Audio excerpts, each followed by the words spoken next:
I learned so much about fundraising during that time. I had to fundraise for my best friend whose house burned down, and I said to her, if your house did not burn down in summer 2020, like, we would not have made as much money as we did. We made like 7K just by circulating the crowdfund, which doesn't happen anymore unless you have a firm community. So I learned a lot through there, and I'm kind of weary of anybody who believes too much in online activism. There's a difference between like using online spaces to facilitate discussions, in video calls and knowledge share, because I know that is the realm that's accessible to many people, especially who are continuing to be COVID safe. But like people who just sit around and like tweet all the time, I'm like, I know how draining this is. I know, because our collective was really based around Instagram, and it's like, I was gonna say it's like shooting fish in a barrel, but that's easy. Like it's like looking for a needle in a haystack or something. Like you put in so much effort to do something that does not work. So that experience taught me a lot, and I honestly think it's just refocusing on the local level because of the demands of life and how survival has become so complicated.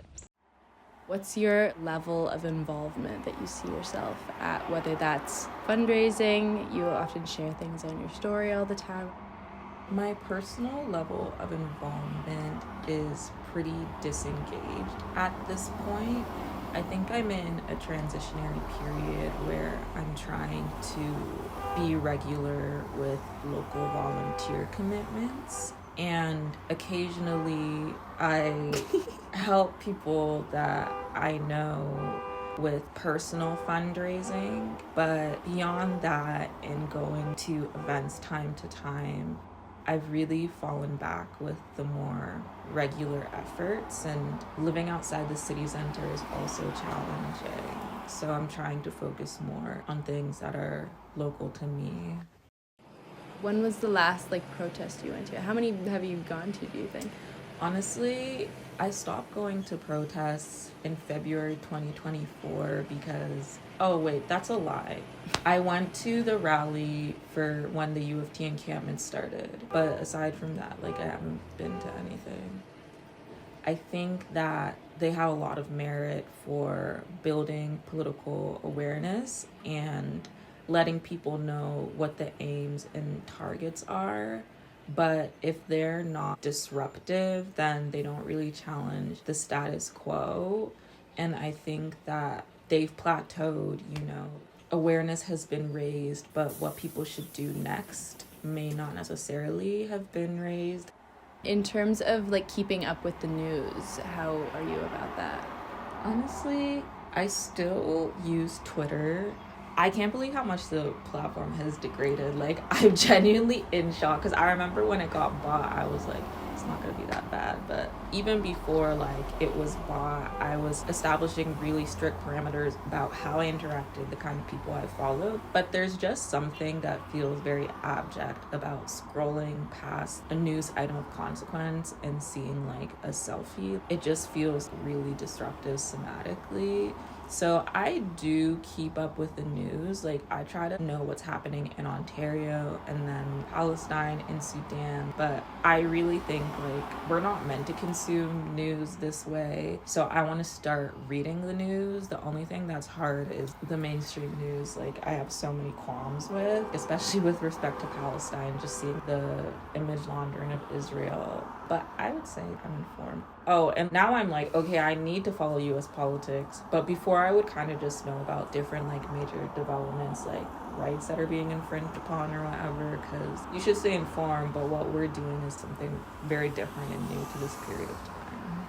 On that topic, how do you feel about the way the U.S. is treating protesters and organizers? And do you feel like you would travel to the U.S.? I don't like liberal hysteria with respect to Trump, because I think that he represents the unmasked phase of US fascism, and a lot of things he's able to do, like the ICE abductions, were things that had their foundation laid earlier on. Obama is the one who actually expanded ICE and gave it the prominence which it has today. Like, there were so many deportations under Biden. It's just less high profile. I just say that because I think it's important to remember what the project of the United States ultimately is and recognize that citizenship is not something that protects you. It's very conditional. When they think you're violating the interests of the state, it can change. And it doesn't matter if you're documented or undocumented. You should not be abducted and you should not be kept in detention and have your life usurped. But it is like really concerning. God forbid anything happened to me. I wouldn't want anyone to feel bad for me because I have no reason to be there other than I want to. But it is like very disturbing and it's very upsetting to see people kidnapped off the streets and to see how schools are not standing up for students at all. I don't want to say it's surprising, but it is disturbing.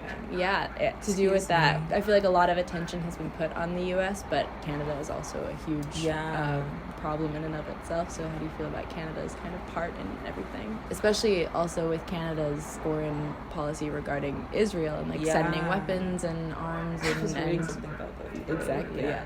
So what they'll do is they'll send it to the US and I'm like, oh, so you're saying we don't like the US, but you're still sending arms to them to be sent to Israel. I'm like, oh my gosh, but I don't know.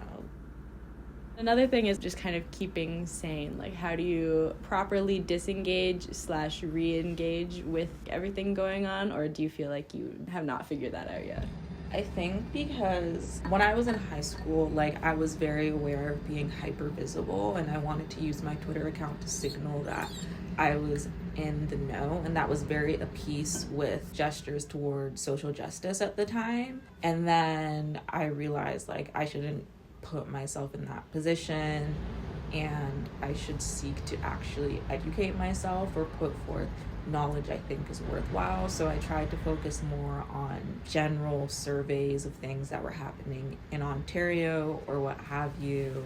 And then I think that's also the time, like when I was entering university, that the personal is the political really got watered down. So I just felt like my existing and doing what I had to do, frankly, was like enough.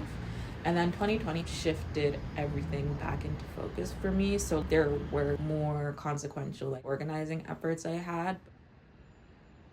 Just building my own capacity is something I'm trying to learn how to do. So really just like digging your heels in somewhere and doing things where you can tangibly see the growth.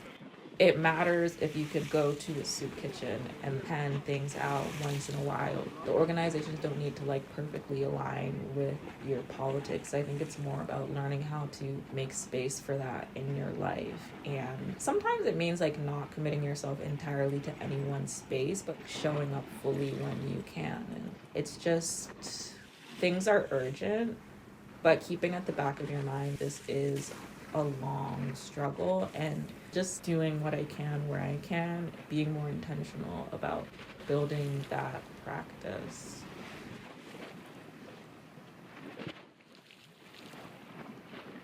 Okay, I'll see you later.